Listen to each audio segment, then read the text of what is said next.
చూడండి, ఇప్పుడు నేను కబ్సా చేస్తున్నానని చెప్పాను కదా. ఇక్కడ కబ్సా అంటే మన ఇండియాలో వెజిటేబుల్ బిర్యానీ ఏం పడలేదండి.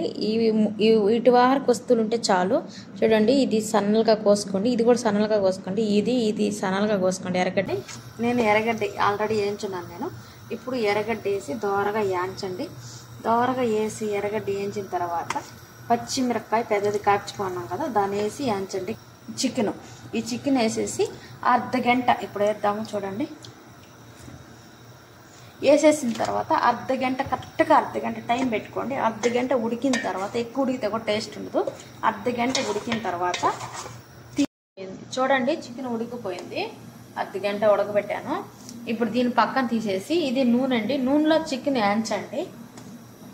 ఓకేనా. దీంట్లో తర్వాత ఈ నీళ్లు బియ్యం కడిగి బియ్యం వేసేయండి, ఉడికిపోతుంది. ఓకేనా. చికెన్ వచ్చి నూనెలో వేయించండి. చూసారా, నేను నూనెలో వేస్తున్నాను, చికెన్ నూనెలో వేయిస్తున్నాను. ఓకేనా. టేబుల్ బిర్యానీ పొడిగా ఎంత బాగా వచ్చిందో అట్లా మరకు నూనెలో వేయించాలండి. కొంతమంది వేయించుకొని తింటారు, కొంతమంది దాంట్లో అన్నంలోనే కలుపుకొని తినచ్చు.